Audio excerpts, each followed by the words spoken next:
Ouvintes, antes de ouvirmos o primeiro capítulo, vamos ler sobre o prefácio do autor, como ele chegou a essa inspiração para escrever este seriado de livros de uma maneira cronológica a respeito da vida de William Marion Branagh. O autor é Owen Joyce. Quando eu comecei este projeto, a primeira e difícil pergunta que eu enfrentei foi: como deveria eu me aproximar de um assunto que tem tão poucos precedentes? Muita coisa da história da vida de William Branagh está tão distante e além das fronteiras da experiência humana normal que é difícil fazer com que isto mereça ficar confinado no espaço de um livro. Minha aproximação tem tanto vantagens quanto limitações, ambas as quais quero compartilhar com você no início. Cada biógrafo deve tomar certas decisões antes de começar a escrever. Deveria ele estruturar seu livro por tópicos ou por cronologia? Que público ele deveria tentar alcançar? A que nível de compreensão deveria escrever? Quão extenso deveria ser seu livro? Que incidentes deveria ele incluir e o quanto de detalhes deveria ele acrescentar a cada incidente? Quanto deveria ele analisar e quando ele deveria apenas descrever eventos sem comentá-los? E a lista segue. Eu estruturei esta biografia cronologicamente, sentindo que muita compreensão poderia ser ganha por observar a vida de William Branagh desenrolar passo a passo. Muitos biógrafos permanecem sempre presentes em seus textos, analisando e explicando o significado futuro de cada evento que descrevem. Eu optei por não fazer isto, deixando o significado de cada evento permanecer um mistério, até aquele ponto na história quando então William Branagh, por si mesmo, aprendeu seu significado. Isto permite que o leitor siga sua vida como ele a viveu, para entender o desenvolvimento do seu caráter e apreciar seu esforço para compreender o significado de sua vida peculiar. Pelo fato de diversas curtas biografias já terem sido escritas sobre William Branagh, senti que esta biografia deveria ser mais extensa e mais detalhada. Eu não quis que isso fosse ponderoso. Então, concentrei o drama natural da história, enriquecido com surpresas sobrenaturais, tentando manter a análise nas mínimas coisas. O resultado é um texto altamente agradável de ler. Se você é um estudante do primário ou um professor universitário, creio que você encontrará a si mesmo buscando por mais a cada página. Porém, este esforço também tem uma falha, pois esta biografia flui rápido como um excitante seriado e alguns leitores podem ser tentados a desconsiderar isto como sendo ficção, o que seria um erro. Cada evento neste livro aconteceu. Muitas destas histórias são bem documentadas de múltiplas fontes. Em minha pesquisa fiz o uso de artigos de jornais e revistas, livros, fotografias, filmes e testemunhos de pessoas que conheceram William Branham pessoalmente e que foram testemunhas oculares de algum dos fenômenos sobrenaturais descritos nesta biografia. Entretanto, eu extraí a maioria de minhas informações do próprio testemunho pessoal de William Branham durante os 19 anos de seu ministério nacional e internacional. Mais de 1.100 de seus sermões foram gravados em fitas cassetes. Durante a maioria desses sermões, ele contava histórias sobre suas experiências sobrenaturais. Muitas vezes ele contava sobre coisas que tinha recém acontecido a ele, descrevendo-as detalhadamente, incluindo suas conversações. Muitas vezes, William Branham até mesmo contava sobre o que ele estava pensando quando estes incidentes aconteceram. Um sonho do biógrafo torna-se realidade. A abundância desse tipo de importante fonte, detalhada e altamente pessoal, fez com que fosse possível para que eu pudesse escrever esta biografia num estilo absorvente, o qual tenho escolhido.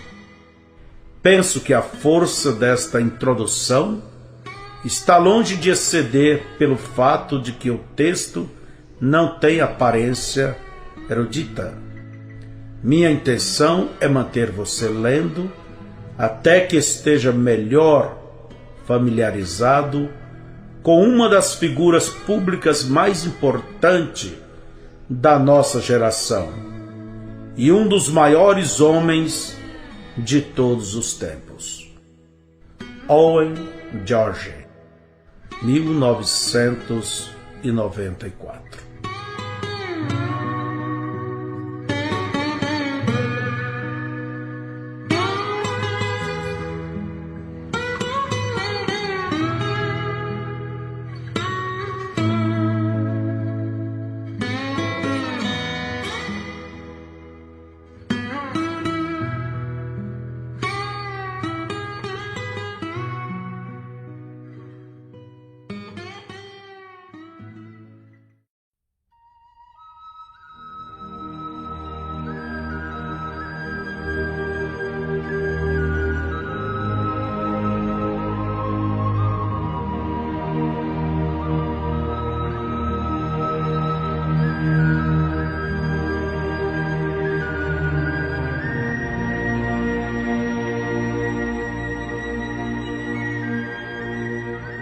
O primeiro livro abrange o período de 1909 a 1912.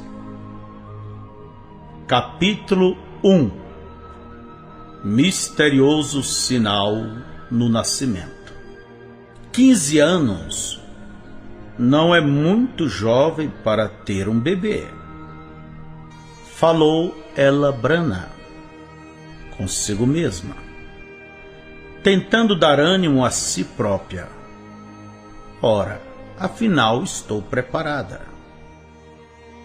A dor apertou novamente, mais forte, mais dominante do que antes.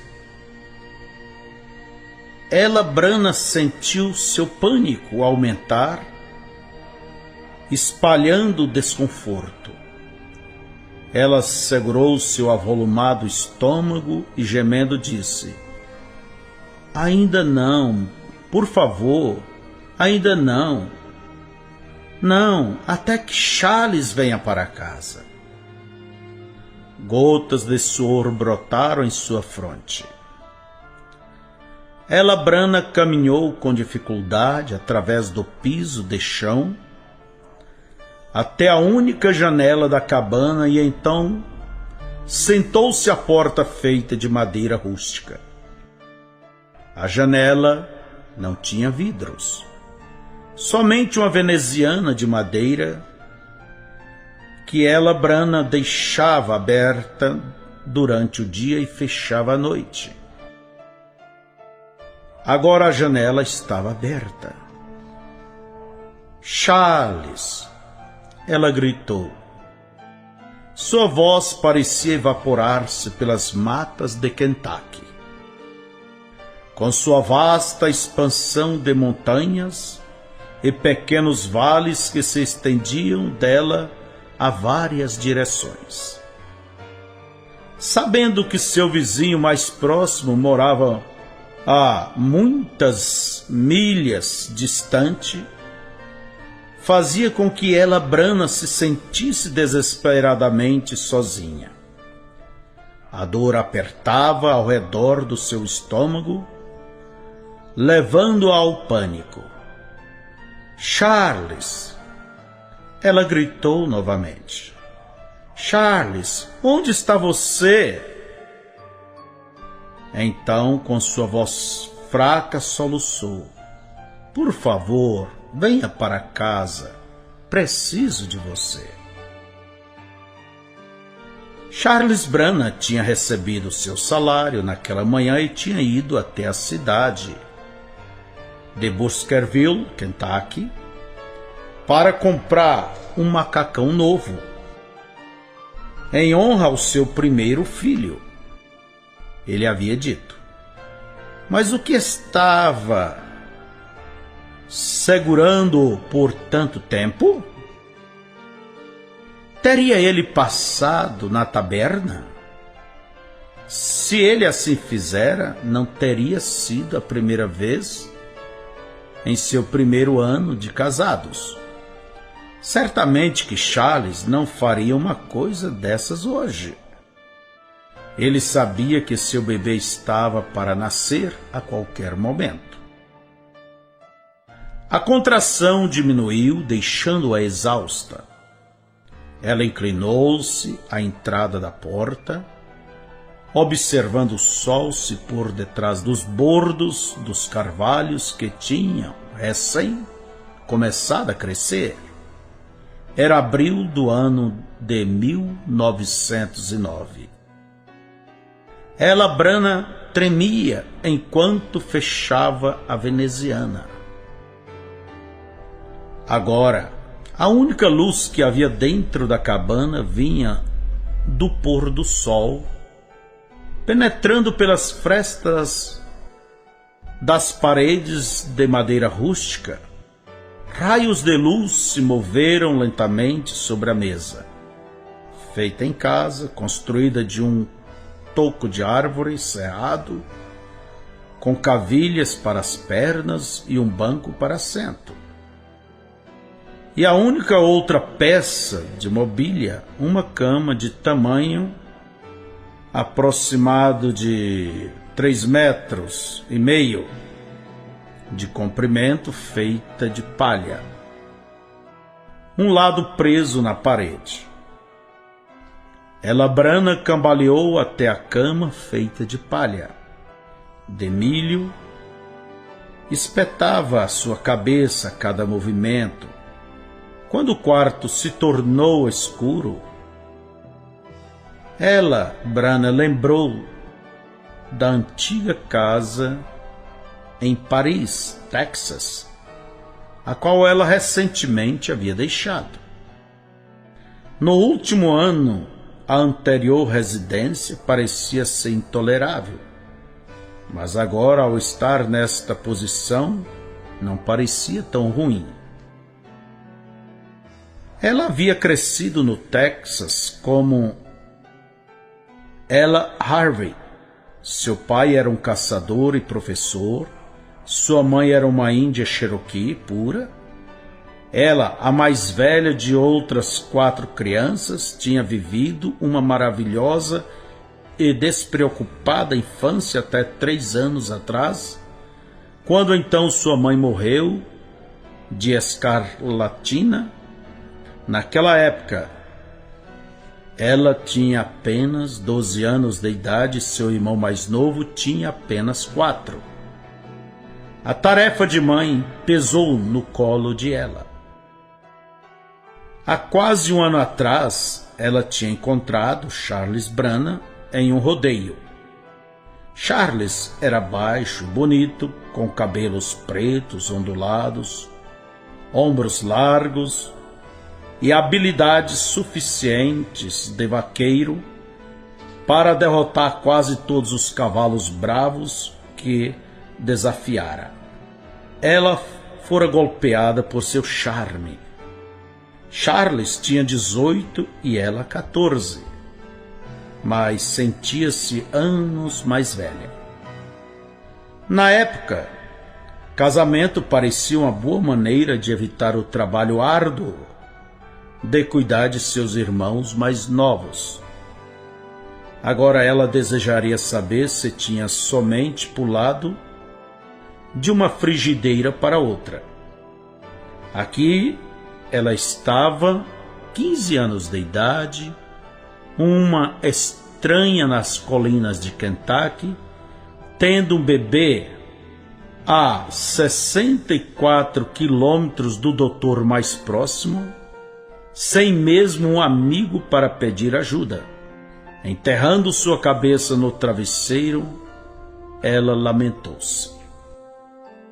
Charles Brana retornou à sua cabana 1 hora após escurecer. Ele tinha estado bebendo, é claro, mas não o suficiente para entorpecer seu pensamento.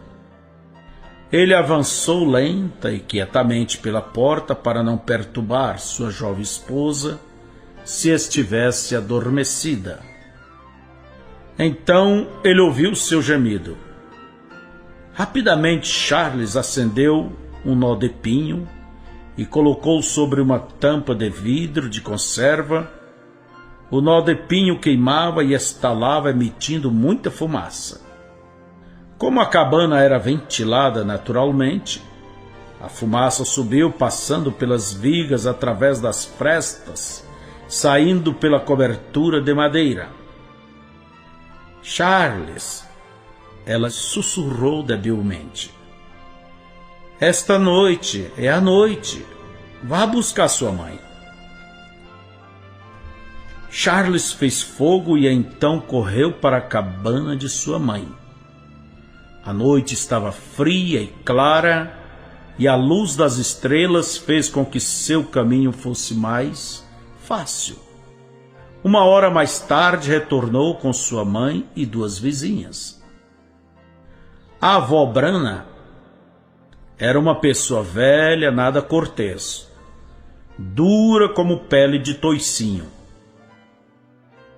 Mas vendo esta pequena garota de 15 anos de idade em trabalho de parto, abrandou-a como a graxa de raposa quente amacia a bota de couro. Não que a avó Brana alguma vez tivesse usado botas. Ela nunca teve um par de sapatos na vida. Agora ela se encarregou da situação. Como já havia tido 17 filhos sozinha, ela estava bem preparada para agir como parteira para sua nova nora. Ela insistiu que Charles esperasse pelo lado de fora. Ele não argumentou. Pegando uma manta, ele moveu-se lentamente até o alpendre e fez sua cama de pedaços de madeira e cascos de árvore. Puxando um frasco de uísque de seu bolso, Charles tomou para acalmar seus nervos. Sem demora, adormeceu. Ao amanhecer, a agitação dentro da cabana tornou-se mais intensa. Charles despertou. O oeste do horizonte estava se tornando claro com a aproximação da alvorada, mas o sol não havia ainda saído. Ele amaldiçoou a si mesmo por ter cochilado. E então se preocupou porque seu bebê não havia nascido ainda. Havia algo errado? Talvez deveria entrar e verificar? Antes que pudesse se decidir, ele ouviu um choro estridente de um recém-nascido. A porta da cabana se abriu e uma de suas vizinhas o chamou. Charles Brana, é um garoto. Acanhado, Charles entrou e fechou a porta. O quarto cheirava a fumaça de uma vela de gordura que estava sobre a mesa. A avó Brana lavou a criança e, pesando-a, tinha 5 libras, que é aproximadamente 2,3 kg. Então, suavemente, deitou nos braços de sua mãe. Charles estava em pé próximo da cama, com as mãos nas alças do seu novo macacão, nervosamente observando os movimentos e resmungos da pequena criatura que era seu filho. Ela Brana disse: Charles, ele herdou seus olhos azuis. Charles estudou os pequenos olhos, mas na pouca claridade ele não podia dizer sua cor. Bem, chamaremos seu primeiro nome William, ele disse. E seu nome do meio será Marion. Ela Brana pronunciou o nome William Marion Brana. Parece distinto o suficiente. E ele pode ser chamado de Billy. Charles, eu penso que Billy terá seu cabelo ondulado também.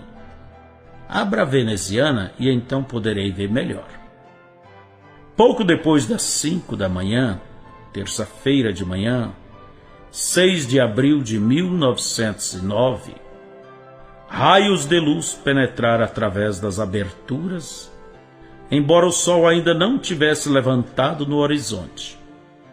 Charles abriu a veneziana e afastou-se assustado. Algo tinha se arremessado através da janela aberta.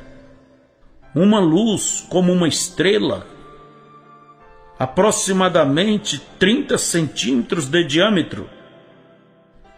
Ela Brana gritou, pegou seu filho e o apertou fortemente contra seu peito. Os outros, sem entender, deram alguns passos para trás, contra a parede. A estranha luz circulou o quarto várias vezes e então parou sobre a cama, pairando sobre a nova mãe e filho, com forte brilho amarelo esverdeado pulsando com vida própria.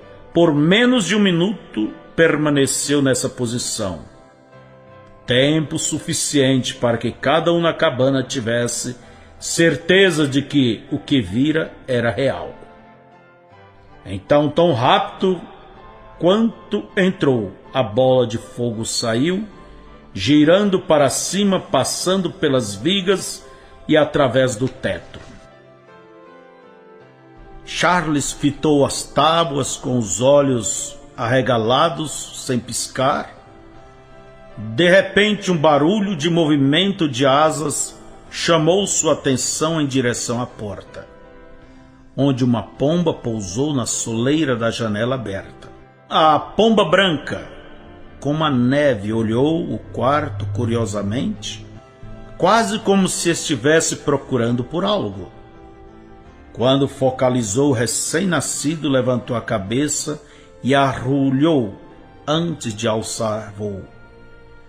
Charles contemplou o pássaro por um momento, então voltou seus olhos para o telhado. Uma das vizinhas sussurrou: Bem, eu nunca... A outra meditou: Eu gostaria de saber que tipo de jovem este garoto será. Billy Brana tinha apenas 15 minutos de vida. Novas espalharam-se rapidamente entre o povo das montanhas. Aquele recém-nascido, aquele na colina que uma luz pairou sobre ele.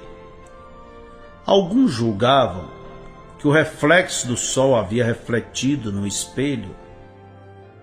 Charles e Ella Branham sabia melhor, já que não havia espelhos na cabana. Além do mais, o sol não tinha aparecido ainda. Eles estavam perplexos. Havia algum significado espiritual naquela luz? Charles quis esquecer isto, mas Ella Branham não permitiu que o fizesse.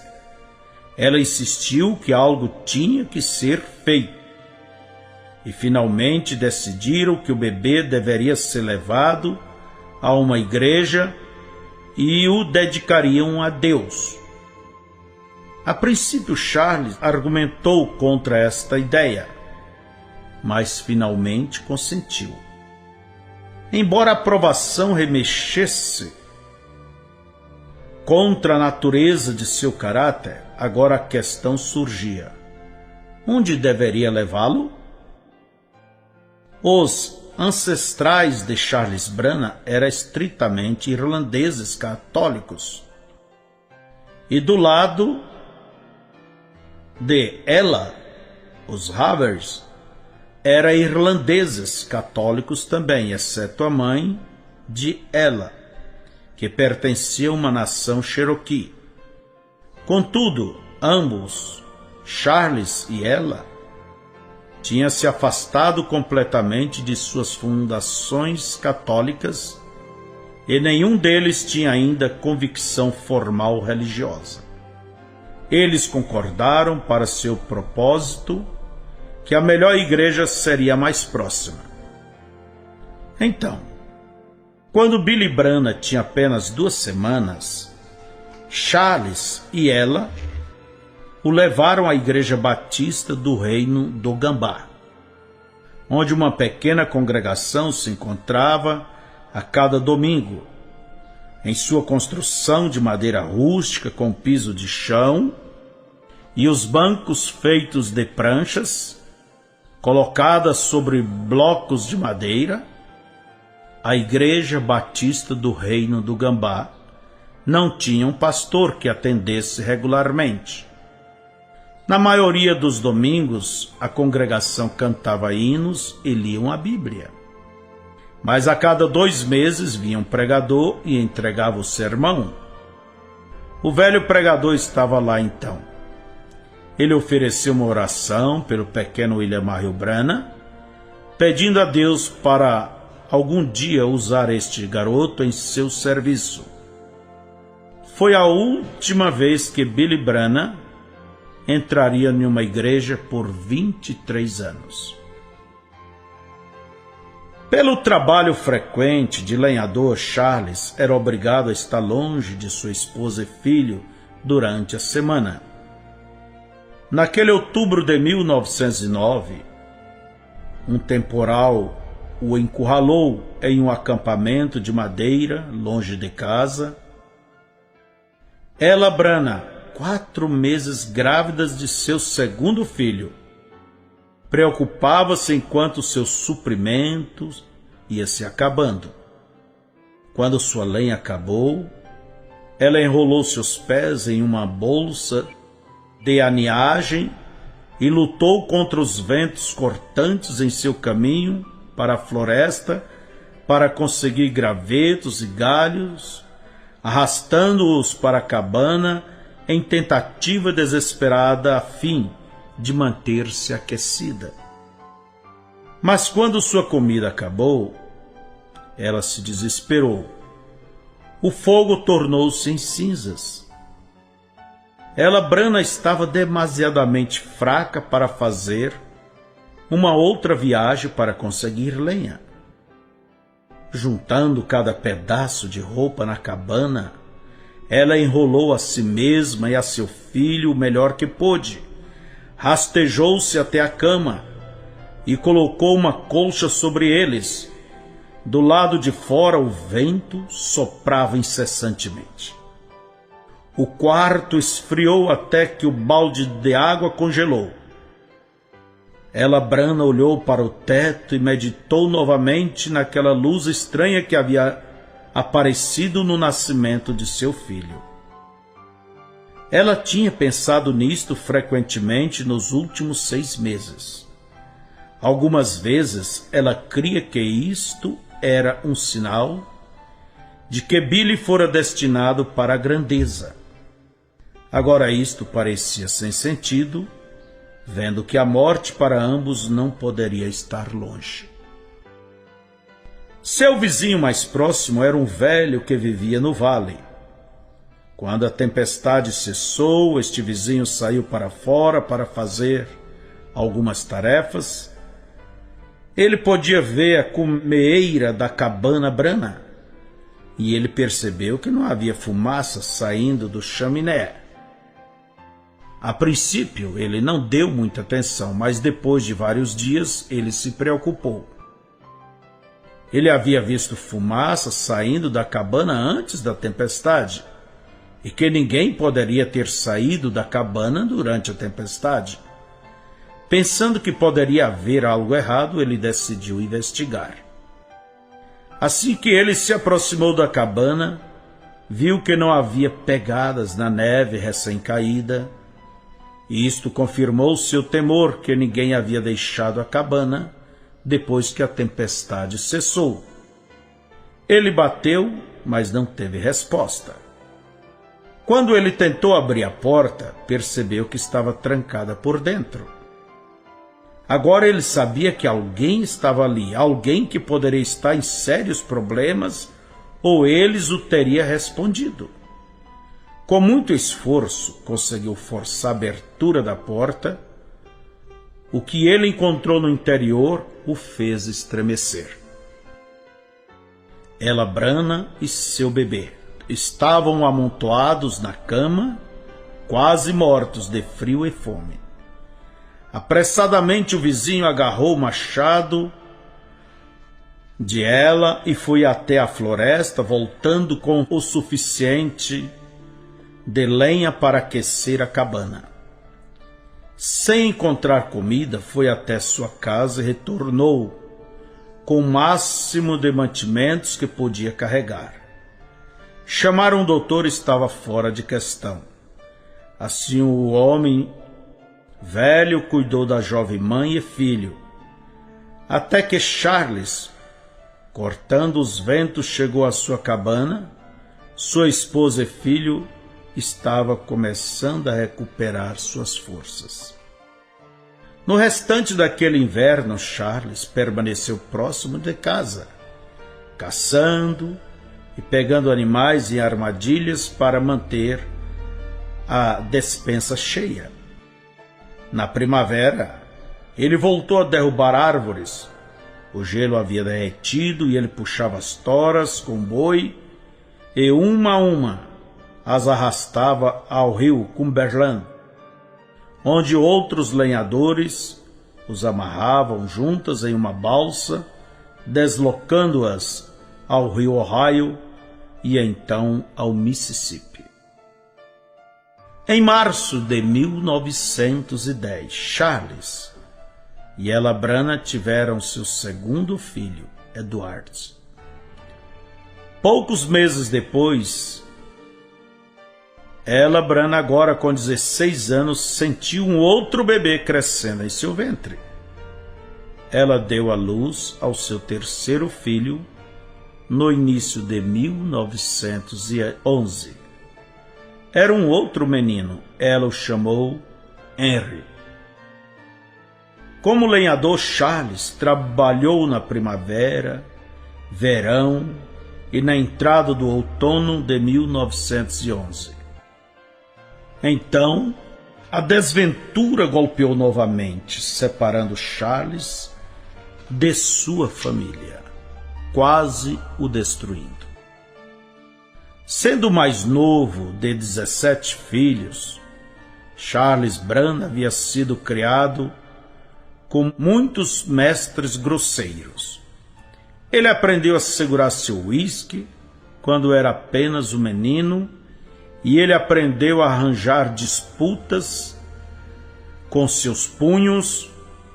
Em outubro de 1911, Charles estava em uma festa quando houve uma briga, Homens embriagados e insensíveis provocaram uma perigosa confusão e tão logo começou a briga, entraram numa feroz discussão envolvendo a todos ali. Um robusto valentão chamado William Yarbrough derrubou um amigo de Charles no piso, pulou sobre ele, puxou sua faca e estava prestes a cravá-la em seu coração, quando Charles arremeteu uma cadeira na cabeça de Willie. Charles afastou-se e puxou sua própria lâmina. Willie esqueceu do homem no piso e foi atrás de Charles. Willie teria cortado a garganta de Charles se ele tivesse tido a chance. Ele era um homem cruel que tinha matado seu próprio filho com um balaustre de cerca. Porém, a faca de Charles encontrou seu alvo primeiro, deixando William numa poça de sangue, inconsciente, contudo ainda vivo. Quando a notícia desta confusão chegou a Burkeville, Kentucky, Charles foi envolvido como um que age fora da lei e acusado de tentativa de homicídio. Um xerife montou um cavalo e foi atrás dele para prendê-lo. Antes que o xerife pudesse encontrá-lo, Charles foi informado do perigo que corria. Ele tinha que partir apressadamente, não sabendo para onde ir ou o que fazer. Antes de partir, ele prometeu à esposa que tão logo ele encontrasse trabalho e um lugar para morarem, ele enviaria notícias, usando um suposto nome para que não fosse perseguido. E assim, no espaço de uma tarde, Charles Brannan desapareceu, deixando sua esposa sozinha na mata para defender-se a si própria e a seus 3 bebês. Billy tinha 2 anos e meio, Eduardo tinha 1 ano e meio e Harry apenas 6 meses. Na idade de 17 anos, Ella Brannan era quase uma criança. Logo após algumas semanas se passarem, ela percebeu que Charles havia deixado uma parte dele mesmo com ela. Ela estava grávida novamente. Aquele outono e inverno esgotou Ella Brannan até o limite de suas forças. Ela parecia estar vivendo um pesadelo, tentando cuidar de seus 3 bebês em uma rústica e isolada cabana, enquanto ela mesma se sentia nauseada muitas vezes. Ela não tinha dinheiro, recursos e nem energia. Se não tivesse sido pela ajuda dos pais de Charles, pobres como era, Ella Brannan sabia que não teria sobrevivido. Mas finalmente a estação mudou, o chão descongelou e as náuseas acabaram. Harry fez o seu primeiro aniversário, Eduardo seu segundo e Billy seu terceiro. O bebê, movendo e retorcendo-se no ventre de Ella, estava próximo de nascer.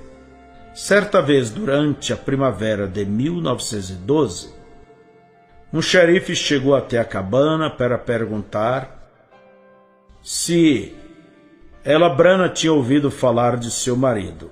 Ela podia dizer a verdade. Ela não ouvira falar dele e nem tinha ideia de onde estava. Poucos dias depois da visita do xerife, Billy e Edward estavam brincando atrás da cabana, onde uma pequena fonte mantinha o chão lamacento. Billy queria mostrar a seu irmão mais novo quão forte era. Então pegou a maior pedra que pôde erguer, manteve sobre sua cabeça e jogou-a em direção à fonte. A pedra caiu próxima à margem, espirrando lama sobre Edward, o qual prontamente, chorando, voltou para a cabana. Um pássaro de peito ruivo gorjeou prazerosamente. Billy procurou pelos galhos até ver um pássaro em uma árvore próxima. Ele deu um passo à frente e o pássaro voou. Naquele momento, algo surpreendente aconteceu e poderia ficar gravado na memória em sua tenra mente e se tornasse o primeiro significado da infância. De onde o pássaro estava, veio um som como um vento agitando as folhas. Então uma voz estrondou da árvore, uma voz humana muito clara, a qual disse: "Você vai morar próximo de uma cidade chamada New Albany." Com um grito de terror, Billy partiu para a cabana tão rápido quanto suas curtas pernas poderiam levá-lo, gritando: "Mamãe! Mamãe!" Ela, Brana, estava lavando a barriga de Edward, que estava suja de barro. "Billy, o que houve?" Ela perguntou, abraçando seu filho mais velho.